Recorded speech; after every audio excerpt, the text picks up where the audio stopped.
Hello बच्चों, welcome to school of humanities. आज हम part 3 of print culture and modern world शुरू कर रहे हैं। और इसमें आज हम जो पढ़ने वाले हैं वो है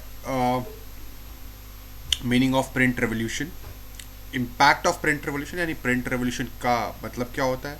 आपको पता है, हमने इससे पहले पढ़ा था कि किस तरीके से यूरोप में प्रिंट कल्चर आया, है ना। Print culture, printing Marco Polo लेके आया इटली में, और धीरे धीरे प्रिंटेड बुक्स शुरू हुई। फिर गुटनबर्ग प्रिंटिंग प्रेस आई, जिसकी वजह से गुटनबर्ग प्रिंटिंग प्रेस के आने के बाद से काफ़ी लोगों की लाइफ में परिवर्तन आया, बुक्स ज़्यादा छपने लग गई, है ना। और फिर हमने पढ़ा तो उसी सीरीज़ में, एक्चुअली उसी सीरीज़ में आज हम पढ़ने वाले हैं कि प्रिंट रेवोल्यूशन क्रिएट हो गया। ठीक है, कि भैया अब तो धड़ल्ले से किताबें छपने लगी, खूब किताबें छपने लग गई, तो एक काइंड ऑफ रेवोल्यूशन क्रिएट हुआ। तो उसका मीनिंग क्या है उसको पढ़ेंगे। इम्पैक्ट क्या रहा उसका। रीडिंग मेनिया, रीडिंग का पागलपन लोगों के अंदर ना। रीडिंग तो जैसे मोबाइल का पागलपन, दीवानापन आ गया ना, वैसे ही रीडिंग का दीवानापन आ गया उस टाइम पर, क्योंकि मोबाइल वगैरह तो था नहीं। तो रीडिंग के लिए दीवानापन लोगों के मन में आ गया। और हम पढ़ेंगे कि भैया इम्पैक्ट ऑफ प्रिंट कल्चर, यानी किस तरीके से प्रिंट कल्चर का इम्पैक्ट पड़ा फ्रेंच रिवॉल्यूशन में। फ्रेंच रिवॉल्यूशन में होने, या आप यूं कहो कि फ्रेंच रिवॉल्यूशन होने का एक बहुत बड़ा रीज़न था प्रिंट कल्चर। ठीक है, तो शुरू करते हैं इस चैप्टर को। मेरा नाम है सुमित बोरा और आप देख रहे हैं स्कूल ऑफ ह्यूमैनिटीज़। और आज हम इस चैप्टर का पार्ट 3 कर रहे हैं। तो ये this is the part 3 of the series, है ना। पार्ट 2 आप लोग देख सकते हैं इससे पहले। और चलिए तो शुरू करते हैं। तो बच्चों, बात करते हैं प्रिंट रेवोल्यूशन की। तो देखिए, आप एक चीज़ को ध्यान दीजिए। जैसे जब मोबाइल फ़ोन आया या इंटरनेट आया, है ना, या जियो का भी आप देख सकते हो। आप तो वैसे इतने छोटे नहीं होगे तब, जब इंटरनेट ये जियो का आया तो उस वक्त एक काइंड ऑफ एक बज़ क्रिएट हो गया अराउंड, पॉपुलैरिटी हो जाती है ना उस चीज़ की, कि सभी लोग के अंदर एक वो है डिज़ायर कि नहीं, हम भी उसको यूज़ करें, हम भी उसको ट्राई करें। तो वैसे ही जब प्रिंटेड किताबें आने लगी मार्केट में, प्रिंटेड बुक्स आने लगी मार्केट में, तो लोगों के मन में एक ना बस क्रिएट हो गया कि हमें भी उसको यूज़ करना है, हमें भी पढ़ना है। धीरे धीरे धीरे धीरे जब ये चीज़ें होने लगी, स्लोली एंड ग्रेजुअली जब ये बढ़ने लगी, तो क्रिएट हुआ प्रिंट रेवोल्यूशन। ठीक है, तो प्रिंट रेवोल्यूशन का मतलब क्या था। What was print revolution? ये हमें समझना है। What was actually print revolution? Now see, it was not just a development, a new way of producing books. It transformed the lives of people, changing their relationship to information and knowledge, and with institutions and authorities. It influenced popular perception, opened up new ways of looking at things. कहने का मतलब ये है कि जो ये print revolution आया, इसने ये एक नया तरीके का जस्ट टाइम का, ये टेक्नोलॉजी का डेवलपमेंट नहीं था। सिर्फ इसको टेक्नोलॉजी का डेवलपमेंट कहे ना बच्चों, तो ये इसके साथ नाइंसाफ़ी होगी। समझे, ये इसके साथ क्या हो जाएगी, नाइंसाफ़ी हो जाएगी। ये it transform the lifes of people. जैसे इंटरनेट और मोबाइल फ़ोन ने आकर, नई नई टेक्नोलॉजीज़ ने आकर, एआई अब आ गया है, आर्टिफिशियल इंटेलिजेंस आ गया ना, आर्टिफिशियल इंटेलिजेंस। तो इसकी वजह से लोगों की लाइफ में कितना चेंज आ गया, कितना बदलाव आ गया, पूरी लाइफ ट्रांसफॉर्म हो गई ना। वैसे ही प्रिंटिंग कल्चर की वजह से ट्रांसफॉर्मेशन हो गया लाइफ ऑफ पीपल में। It transform the life of people. ठीक है, so it transform the life of people, changing the relationship to information and knowledge. Transformation हुआ लाइफ में, किस सेंस में हुआ ट्रांसफॉर्मेशन भाई। कोई सुविधा हुई या क्या आया, क्या किस सेंस में हुआ, इंफॉर्मेशन के सेंस में। लोग अब नई नई इंफॉर्मेशन किताबों के थ्रू पढ़ सकते थे, नॉलेज गेन कर सकते थे। And with institutions and authorities, यानी जो उस टाइम की अथॉरिटीज़ थी, उनके इंस्टीट्यूशंस उन्होंने बना रखे थे, जो ऑफिसेज बना रखे थे, है ना। कई जैसे चर्चेज थे उस टाइम पर, गवर्नमेंट थी, सरकारें थीं, उन सभी पर एक तरीके के आप कह सकते हैं लोग पहले उनसे बड़ा डरते थे, उनसे बात करने में घबराते थे। लेकिन अब ऐसा नहीं हो रहा था। अब लोग किताबें पढ़कर अपनी आवाज़ को बुलंद करके उठा सकते थे। दूसरा क्या करा, पहला तो करा transform the lifes of people, changing the relationship to information and knowledge and with institutions and authorities. और दूसरा करा it influence popular perception. Perception का मतलब होता है नजरिया, है ना, नजरिया।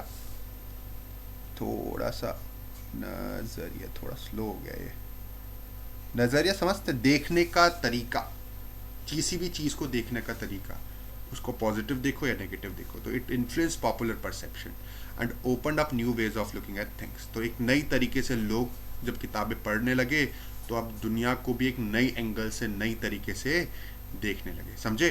तो प्रिंट रेवोल्यूशन का मतलब क्या हुआ, it was not just a development, एक नया डेवलपमेंट नहीं था, it transformed lifes of people या it change the lifes of people in terms of information and knowledge, है ना। And it influence popular person, इसने इम्पैक्ट करा लोगों के नज़रिए पर। लोगों ने देखने का नज़रिया, दुनिया को देखने का, चीज़ें समझने का नज़रिया ही बिल्कुल ही चेंज हो गया लोगों का। बात समझे। तो ये इस तरीके से आपका प्रिंट रेवोल्यूशन था। ठीक है, आगे पढ़े, चलिए इसको ना डिलीट करते हैं। ओके और अब इसका इम्पैक्ट क्या हुआ, ये जो प्रिंट रेवोल्यूशन आया इसका इम्पैक्ट क्या पड़ा। इसका इम्पैक्ट बच्चों पड़ा था एक्चुअली लोगों की लाइफ पर। सिंपल कैसे पड़ा भाई, प्रिंट रेवोल्यूशन आया तो लोग ना अब किताबें पहले पढ़ते नहीं थे। पहले एक सिस्टम था ओरली इंफॉर्मेशन ट्रांसफर करने का, ओरल कल्चर जिसको हम बोल सकते हो। क्या बोल सकते हो, ओरल कल्चर। पहले ओरली, जैसे एक बंदे के पास किताब होती थी, महंगी किताबें होती थी, हर कोई अफोर्ड कर नहीं सकता था, तो जनरली ओरल कल्चर था कि आपने मान लो कोई मीटिंग हुई कहीं पर, बहुत लोग गैदर हुए, वहाँ पर एक किताब किसी के पास है, उसने पढ़ के सुनाई, बाकी लोगों ने उसको सुना, ठीक है, लिसन करा, और फिर वही स्टोरी को याद कर वो दूसरों को सुनाने लगे इस तरीके से। तो ओरली कहीं सुनी बातों का उस टाइम ज़माना था, पढ़ी लिखी बातों का नहीं था, कहीं सुनी बातों का। लेकिन जैसे प्रिंट कल्चर हुआ, मार्केट में किताबें चीप रेट पर, सस्ते रेट पर अवेलेबल होने लगी, तो अब तो हर कोई अफोर्ड कर सकता था, है ना, और टाइम भी कम लगता था किताबों को छापने में। तो common people started reading books, और इसी को बोला गया अ न्यू रीडिंग पब्लिक, जिसको बोल सकते हैं आप एक्सेसिबिलिटी टू बुक्स, या बुक्स बिकेम हाईली एक्सेसिबल, ठीक है, या new culture of reading developed.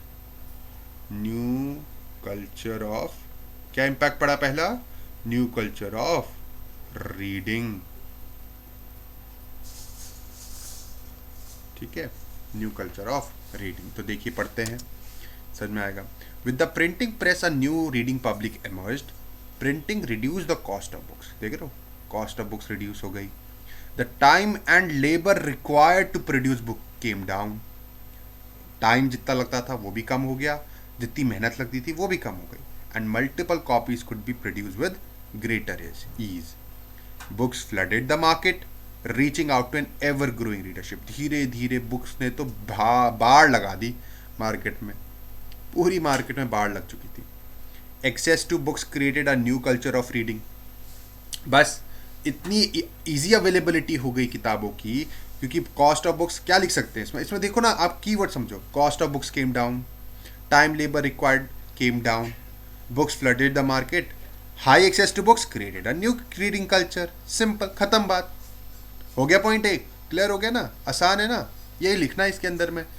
यही डाउट रहता ना कि क्या लिखें सर, इसके अंदर में क्या लिखें, कुछ समझ में नहीं आता है, कन्फ्यूज़न हो जाता है। ऐसा कन्फ्यूज़ नहीं होना है, ठीक है। कोई भी डाउट होगा, कोई भी क्वेश्चन होगा तो आप कमेंट बॉक्स में मुझे भेज सकते हैं। So earlier reading was restricted to elite, elite मतलब जो बड़े लोग होते हैं वही, क्योंकि भाई महंगी किताबें थी तो वही लोग अफोर्ड कर सकते थे। अलीट यानी रिच पीपल, या है ना, जो एरिस्टोक्रेट्स लोग, जो रिच लोग होते हैं उनको एलीट बोलते हैं, rich people. Common people lived in a world of oral culture, तो देखो कॉमन लोगों के लिए लिखा ना, ओरल कल्चर था। कैसे ओरल कल्चर था, ओरल कल्चर का मतलब क्या है, they heard sacred text read out ballads recited and folk tales narrated. कहानियों को बोल के सुनाया जाता था, सेक्रेट टेक्स्ट को जोर जोर से पढ़ा जाता था बाइबल की बुक से। एक किताब होती और उससे एक बंदा सामने लेक्चर में डाइस में पढ़ता और बाकी सब सुनते। तो आपने देखा भी होगा आज भी चर्चेज वगैरह में यही कल्चर है।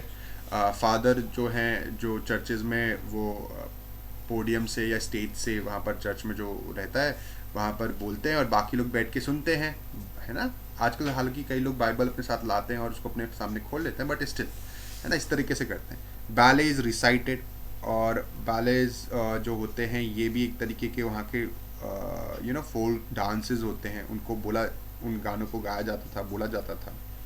Basically knowledge was transferred orally. Knowledge कैसे ट्रांसफर होती थी? ओरली। बट क्या हुआ, आफ्टर प्रिंट हर कोई किताब पढ़ सकता था। Now before the age of print books were not only expensive but they could not be produced in sufficient number. Now books could reach out to wider section of people. If earlier there was hearing public, now are reading public. ये question भी बन सकता है, statement आगे। If earlier there was a hearing public, now are reading public came into being justified. बोल सकते हैं ना, ये सिर्फ सिंपल सा छोटा सा दे सकता ना ये। इसका क्या मतलब? सिंपल, आप इसमें क्या लिखोगे? इसमें लिखोगे अर्लियर हियरिंग पब्लिक। क्यों? क्योंकि अर्लियर क्या सिस्टम था? Earlier oral culture. Oral culture में भी क्या था? ओरल कल्चर में क्या था? Books was expensive, people use to hear sacred text read out loud, ballads recited, folk tales narrated होती थी, knowledge was transferred orally before the age of print.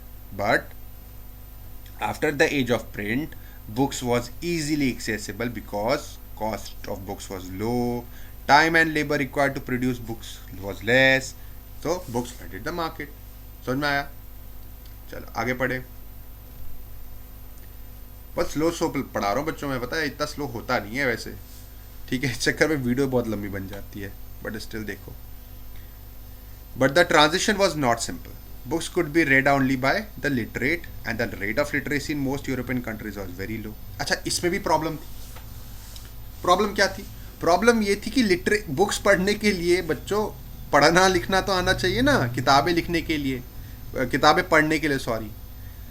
तो वहाँ, लेकिन उस टाइम पर यूरोपियन कंट्रीज में rate of literacy was very low, तो transition इतना आसान नहीं था, चेंज इतना आसान नहीं था। तो पब्लिशर्स ने एक तरीका अपनाया। क्या तरीका अपनाया? They illustrated the books with so printer began publishing popular ballads and folk tales and such books would be profusely illustrated with pictures. Printers भी चुनी हुई कुछ बहुत फेमस बैलेज को छापते, दूसरा फोल्क टेल्स को छापते, और उन किताबों को भर देते, किनसे? उन किताबों को भर देते थे पिक्चर से, ताकि ऐसे लोग भी पढ़ सकें, ऐसे लोग भी देख सकें, किताबें खरीद सकें जिनको पढ़ना लिखना नहीं आता है ना, ताकि ज़्यादा से ज़्यादा लोग इस चीज़ को पढ़ सकें, खरीद सकें। So they were then sang and recited at gathering in villages and travels in town. तो इस तरीके से महफिलों में, बाकी जगहों में ये सारी किताबें वो फैलने लगी, ठीक है। ये इम्पैक्ट है, तो ये भी एक इम्पैक्ट होगा। पहला तो हो जाएगा न्यू रीडिंग पब्लिक, है ना, या न्यू रीडिंग कल्चर आ गया, ओरल कल्चर से ट्रांजिशन होके पहला इम्पैक्ट कल्चर। दूसरा इम्पैक्ट, बुक्स वर हाईली इलस्ट्रेटेड बाय पिक्चर्स। और वो क्यों होती थी आपको पता है? Because literacy rate was low. Profusely मतलब बहुत ज़्यादा था। Profusely illustrated with pictures.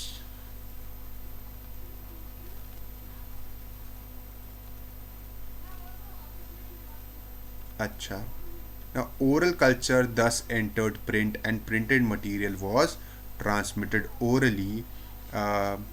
The lines that separated oral and reading culture became blurred. तो basically oral culture print में इसी तरीके से गुजरा कि भैया पहले लोग किताबें खरीदते थे, खरीद इसलिए लेते थे क्योंकि पिक्चर्स होती थी उसमें, और फिर बाद में उनको एक जिसको भी पढ़ना आता एक बंदा उसको गा गा के या सुनाता बोल बोल के ना सुनाता था लोगों को.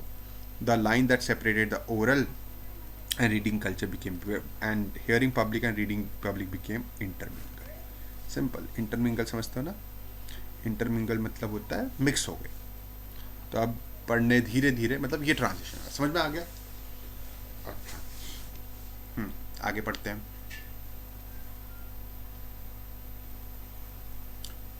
दूसरा जो इम्पैक्ट पड़ा बच्चों, एक तो ये तो रीडिंग कल्चर बढ़ा. चलो रीडिंग तो बहुत आसान है कि भैया रीडिंग में लोग अब किताबें पढ़ने लग गए, ये एक इम्पैक्ट पड़ा. तीसरा जो इम्पैक्ट पड़ा वो था कि भैया रिलीजन पर इम्पैक्ट पड़ा. और ये बड़ा इम्पॉर्टेंट इम्पैक्ट था.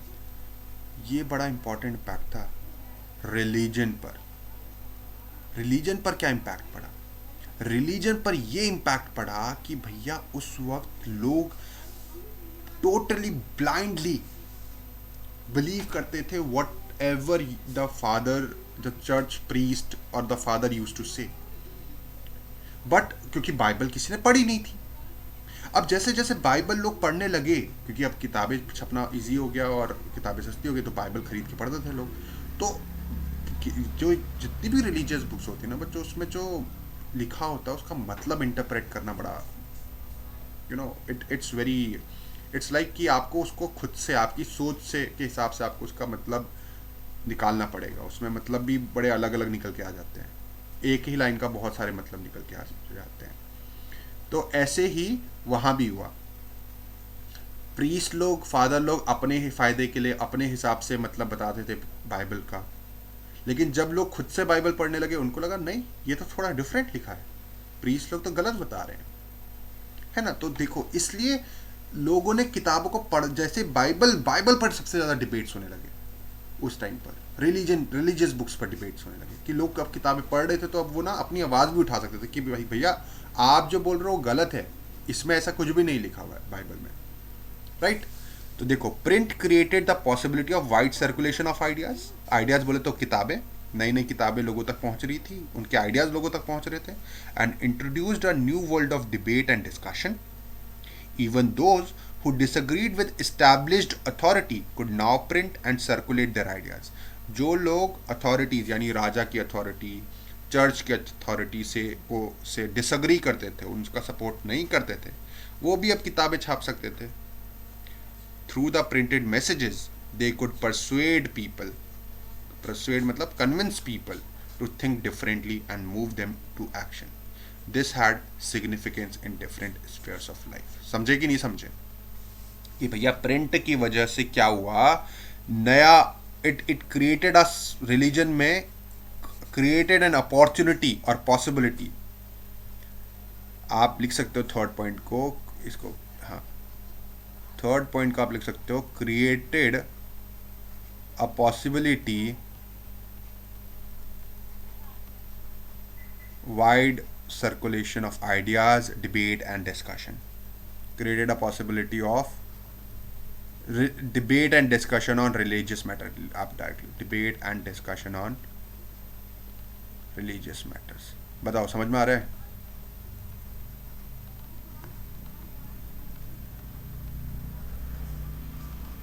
ठीक है. Not everyone welcomed the print. देख रहे हो? अब देखो, not everyone welcomed the printed book and those who did also had fears about it. Many were apprehensive. Apprehensive मतलब doubtful. Apprehensive मतलब क्या होता है? Doubtful of the effects that the easier access to the printed world and the wider circulation of books could have on people's mind. It was feared that if there was no control over what was printed and read, then rebellious and irreligious thought might spread. तो ये लोगों का मानना था कि भैया अगर आपने प्रिंटेड मटेरियल पर कंट्रोल नहीं करा कि क्या प्रिंट होना चाहिए, जैसे आज इंटरनेट को अगर हम देख लो कितनी फेक न्यूज़ेज आ जाती हैं, कितने ऐसे व्हाट्सएप मैसेजेस वायरल हो जाते हैं कि हल्दी को अपने माथे पर लगा लो तो बिल्कुल ही तुम्हारे घर पर धन की बरसात हो जाएगी. ऐसे कुछ बहुत अलग अलग तरीके के ना मैसेजेस वायरल हो जाते हैं जो कि which are very not so real, तो इसी तरीके से उस टाइम पर भी उनको लगता था कि अगर प्रिंटेड किताबों पर रोक नहीं लगाई गई तो ऐसे कुछ भी ना गलत मैसेजेस वायरल हो जाएंगे, समझ रहे हो? So it was fair that it if there was no control over what was printed and read, then rebellious and irreligious thought might spread. And if that happened, the authorities of valuable literature would be destroyed. जो इतने समय से आपने create कर रखी है बहुत बड़ी बड़ी अथॉरिटीज, चर्च की अथॉरिटी, राजा की अथॉरिटी, जो इतने टाइम से क्रिएट कर रखी है, वो सब की सब डिस्ट्रॉय हो जाएंगी अगर इनको कंट्रोल नहीं करा गया। राइट, समझ रहे हो? सो शुरुआत में not everyone welcome the print. अब इसको लिखेंगे कैसे? पहला तो आप ये लिख सकते हैं, created the possibility of debate and discussion on religious matters. ये दूसरी, इसका तीसरा इम्पैक्ट पड़ जाएगा, क्योंकि अब the ideas was red by many common people, और बहुत सारे लोग इन आइडियाज को पढ़ रहे थे। So they took the printed material in a different way, right?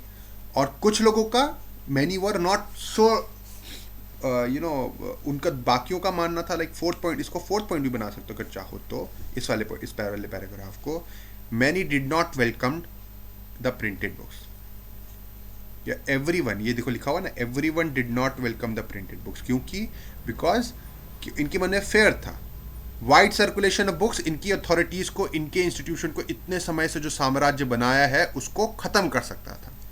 लिख लोगे ना, समझ में आया? एक बार पढ़ना पड़ेगा बच्चों, ठीक है? Right, so many were apprehensive of the effect for that easier access to the printed word and the wider circulation of books could have on people's mind. तो लोगों को बहका देंगे ऐसा लगता था, जबकि बहकाता कोई नहीं था, सब इनको वो करवा देते थे, अवेयर करते थे। अच्छा, अब इसका इम्पैक्ट देखो क्या हुआ। क्रिश्चियनिटी को सभी जानते हो, शुरुआती 16th सेंचुरी में, आपको पता है क्रिश्चियनिटी में, नहीं भी पता तो सुनो, क्रिश्चियनिटी में एक दो सेक्शंस होते हैं, और सेक्ट आप बोल सकते हो, जिनको नॉर्मली लोग फॉलो करते हैं। एक होता है कैथोलिक और एक होते हैं प्रोटेस्टेंट्स। 16th सेंचुरी से पहले, 16वीं शताब्दी से पहले, सिर्फ कैथोलिक्स पिक्चर में होते थे, प्रोटेस्टेंट्स वर नॉट देयर। ये प्रोटेस्टेंट्स को कोई मानता ही नहीं था, कुछ एग्जिस्ट ही नहीं करते थे 16th सेंचुरी से पहले। लेकिन प्रिंटिंग के आने के बाद से ऐसा माहौल बना, ऐसी चीजें हुई कि एक नया धर्म, क्रिश्चियनिटी के अंदर एक नया सेक्ट क्रिएट हो गया जिसको बोला जाता है प्रोटेस्टेंट, और काफी लोग उसको फॉलो करते हैं। तो ऐसा क्या हो गया कि एक पूरा नया धर्म क्रिएट कर दिया क्रिश्चियनिटी ने? ऐसा क्या हो गया? देखो, in 1517 the religious reformer Martin Luther wrote 95 thesis. एक मार्टिन लूथर नाम का एक बड़ा फेमस राइटर था, राइटर नहीं था, रिलीजियस रिफॉर्मर था, ठीक है? राइटर नहीं था, रिलीजियस रिफॉर्मर था मार्टिन लूथर। इसने एक किताब लिखी 95 थीसिस। क्या लिखी? 95 थीसिस। थीसिस का मतलब होता है किस थ्योरीज कह सकते हो, जिस पर ना थीसिस बोलते हैं ना, थीसिस, जिस पर आप एक थ्योरी होती है, उसमें अजम्पशन करते हो, फिर उसको रिसर्च करते हो, क्या ये थ्योरी सही है, ये गलत है। तो उसने ऐसी 95 थ्योरीज पर रिसर्च करी ऐसी, और वो 95 थ्योरीज में क्या थी? उन 95 थ्योरीज में वो चर्च की कुछ प्रैक्टिसेस और कुछ ऐसे सुपरस्टिशंस जो उसको लगता था कि यार सुपरस्टिशंस, कुछ जैसे कुछ अंधविश्वास और कुछ उनके कल्चर और ट्रेडिशन को उसने चेक करा कैथोलिक्स चर्च के, कि क्या ये सच में सही है या नहीं, अपनी रिसर्च के दौरान, और उन सभी का उसने लॉजिकल रूप में उनको गलत ठहराया। These criticized many practices of rituals of Roman Catholic churches. देख रहे हो, क्रिटिसाइज करा खुले आम करके, और उस टाइम चर्च मतलब भयंकर पावर होती थी चर्च के पास, समझ रहे हो? A printed copy of this was posted on a church door in Wittenberg. हिम्मत देख रहे हो भाई की, भाई उसकी एक प्रिंटेड कॉपी किसी विटनबर्ग के चर्च के सामने टांग आया। It challenged the church to debate his ideas. Luther's writing were immediately reproduced in vast number and read widely. This led to a division within church and to the beginning of Protestant movement. दो churches बढ़ गए, Protestant reformation हो गया. ये बड़ा important impact हुआ भैया religion में. आप ये पूरा एग्जाम्पल सही लिख सकते हो. प्रोटेस्टेंट रिफॉर्मेशन हो गया प्रिंटिंग की वजह से. यूरोप में इम्पैक्ट रिलीजियस डिबेट और डिस्कशन चलते चलते क्रिश्चियनिटी में एक नया सेक्शन नया चर्च का सिस्टम चालू हो गया, प्रोटेस्टेंट रिफॉर्मेशन. और ये हुआ था ये भाईजान मार्टिन लूथर की वजह से. उसने लिखी थी किताब 95 थीसिस, समझे. Luther's translation of this New Testament sold 5,000 copies within a few weeks, and a second edition appeared within 3 months. Deeply grateful to print, Luther said, ये नाम ये लिखना याद रखना, Luther said, printing is ultimately gift of God and the greatest one. भैया obviously ना, logical सोचो, जिसकी पोजीशन प्रिंटिंग की वजह से आने की वजह से हिली, वो लोग डर रहे थे प्रिंटिंग की वजह से. और जो भैया जिसका जिंदगी बन रही थी, जिसकी विचार दुनिया तक पहुंच रहे थे, वो उसकी तारीफ ही करेगा और क्या करेगा. तो Martin Luther was the one of the main Protestant reformer. और उसके बाद से अब ये एंटी कैथलिक्स हो गए. कैथलिक्स और प्रोटेस्टेंट बिल्कुल अलग चलते हैं. ये अपने आप को थोड़ा सा लॉजिकल मानते हैं Protestants. Several scholars in fact think that print brought about a new intellectual atmosphere and helped spread of new ideas that led to reformation. ठीक है, समझे. चलो आगे आगे जब बढ़ते हैं. मुझे लगता है वीडियो बहुत बड़ी हो जा रही है यार. मेरे को थोड़ा सा वीडियो को ना छोटा छोटा रखना पड़ेगा बच्चों. अच्छा ये किताब एक पिक्चर देख लो, ये छोटा मेरे को, मैं सोच रहा हूँ 25 मिनट्स वीडियो छोटी छोटी रखो, बट बड़ी हो ही जा रही है. बातें बहुत करता हूँ ना मैं. तो देखो फोटो देख लो बच्चों, ये फोटो भी बड़ी इंपॉर्टेंट है. ये देख रहे हो, ये पिक्चर में ऊपर ये एंजल्स हैं, ठीक है, और ये इन्होंने पकड़ी हुई है प्रिंटिंग मशीन. आशीर्वाद दे रहा है ना, भगवान ईश्वर का आशीर्वाद है, एंजल्स ने पकड़ा हुआ है. और ये देखो ये है गुटेनबर्ग. और ये वो बाकी उन लोगों की फ़ोटो है जिन लोगों ने ना प्रिंटिंग में किसी भी प्रकार का वो करा था, योगदान दिया था, कंट्रीब्यूशन करा था. ये भाई एक यहाँ पर भी छुपा हुआ है, तो ये देख लो. तो देखो ये जेवी स्केली ने बनाया था ये print. This is one of the many images produced in early modern Europe celebrating the coming of print. You can see the printing press descending from heaven. भैया ईश्वर का आशीर्वाद है. क्या दिखा है कि printing press descending from the haven, मतलब स्वर्ग से नीचे आ रही है, उतर रही है बाय द गॉडेस. ईश्वर और गॉडेसेस उसको लेके आ रही हैं. और इसमें एक गॉडेसेस है Minerva, the goddess of wisdom, बुद्धि की देवी. और Mercury the messenger of god, also symbolising reason. कि भैया जब से प्रिंटिंग प्रेस आई हमारी तो बुद्धि खुल गई, हमारा तो दिमाग लॉजिकल और रीजनिंग चालू तेज हो गई. The women in the foreground holding plaques of portrait of 6 Pioneer printer of different countries. और बीच में जो सर्कल पोर्ट्रेट है गुटेनबर्ग का पोर्ट्रेट है. समझ में आ गया, आसान है. आगे देखो, प्रिंट एंड डाइसेंट वेरी इंपॉर्टेंट. अब देख रहे हो, एक तो हो गया रिलीजियस डिबेट एंड डिस्कशन कि कई लोग जो उनसे डिसएग्री करते थे लोग, वो लोग आपस में डिस्कशन कर रहे थे, डिबेट्स कर रहे थे रिलीजन को लेकर. एक नया तरीका शुरू हो गया कि वहाँ पर कॉमन पीपल को भी चुन लो गई, यू कह सकते हो. कॉमन पीपल भी बच्चों आपस में अपनी अपने हिसाब से किताबों को पढ़ पढ़ के अपने अपने हिसाब से इंटरप्रिटेशन निकालने लगे. तो देखो इंटरप्रिटेशन समझते अपने हिसाब से चीज़ों का मीनिंग समझने लगे. सो क्या हुआ वहाँ पर कि ये एक ना मिनोकियो नाम का एक कॉमन मिनोकियो ले लो, या मिनोकियो जैसे बहुत और भी थे, कॉमन लोग थे जो बाइबल को पढ़ते थे और वो लोग उसका ना अपने हिसाब से इंटरप्रिटेशन करते थे. ठीक है, तो एक second. Print and popular religious literature stimulated many distinctive individual interpretation of faith, even among little educated working people. कम पढ़े लिखे लोग भी अब किताबें आने की वजह से पढ़ना लिखना सीखने लगे और किताबों को पढ़ने लगे. जैसे कि इसमें एग्जाम्पल लिखा है, तो आप लिख सकते हो print and popular religious literature started, और स्टिमुलेटेड मतलब काइंड ऑफ स्टार्टेड, उसने स्टार्ट कर दिया. It started this distinctive culture of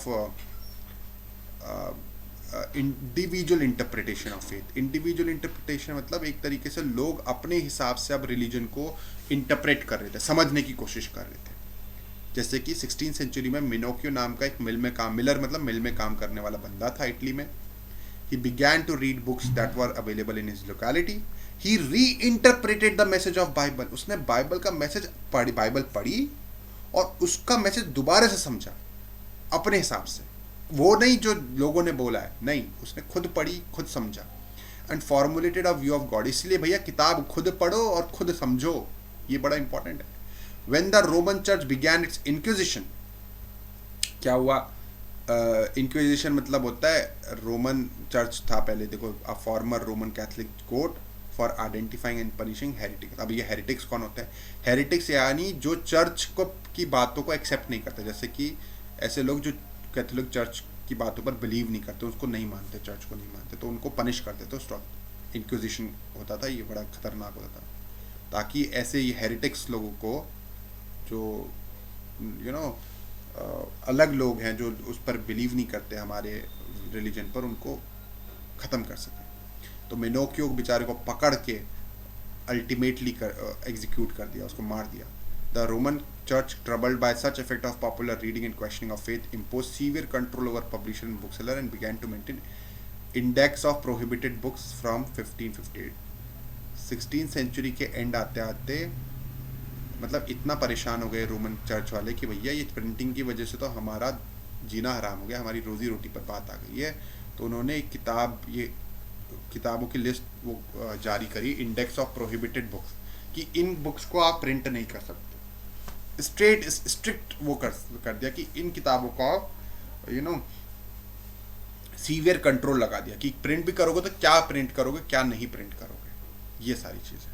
तो ये लिख सकते हो कि कॉमन पीपल ऑल्सो री interpreted, common people also started री इंटरप्रेटिंग टेक्स्ट, रिलीजियस टेक्स्ट. ठीक, कॉमन पीपल ऑल्सो स्टार्टेड री इंटरप्रेटिंग रिलीजियस टेक्स्ट. यार ये बड़ी वीडियो बन गई यार, ये तो मैं तो इतना छोटा सा सोच रहा था इसको. ये रीडिंग मेन या फिर अब नेक्स्ट वीडियो में रखेंगे. देखो अब ये देखो ये मैकाब्रे डांस, ये देखो रहे हो इसमें वीडियो, इस पिक्चर में देखो किस तरीके से प्रिंटिंग वाले जो मशीन है उसके ऊपर इन्फ्लुएंस एक भूत का आ गया है, गंदी आत्माओं का आ गया, तभी तो ये दिखाने की कोशिश करी गई. The 16th century print shows how the fear of printing was dramatized in visual representation. इसमें ये दिखाना चाह रहे हैं कि किस तरीके से जो बेचारे वर्कर्स हैं और प्रिंटिंग वाले लोग हैं उन पर, इस मतलब पिक्चर में ये दिखाना गया है कि जो प्रिंटर्स हैं, जो वर्कर्स हैं, उन लोगों पर किसी दूसरी पावर का, यानी बाहरी पावर जो कि हमारे लिए अच्छी नहीं है, उसका इम्पैक्ट आ गया और वो इसलिए ऐसी किताबें छाप रहे हैं. ठीक है, तो ये एक लैटिन स्कॉलर का भी फेयर ऑफ बुक देखो. Erasmus, a Latin scholar, a Catholic reformer who criticized the excess of Catholicism but kept his distance from Luther, expressed a deep anxiety about his printing. He wrote Adages. इसने Erasmus ने किताब लिखी थी Adages. उसमें ये लिखा था कि प्रिंट की वजह से बहुत हमारी लाइफ में इम्पैक्ट आ गया है. ठीक है, बस नथिंग एल्स, इसमें ऐसा कुछ नहीं है, बस ये लिखा था.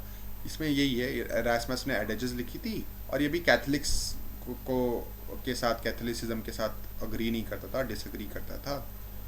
और it may be one here and there contribute something worth knowing, but the very multitude of them is hurtful to scholarship because it creates a glut and even in good things satiety is most harmful. Fill the world with books, not just trifling things, but stupid, ignorant, slanderous, scandalous, raving, interreligious and seditious books. A number of them is such that even the valuable publication loses their value.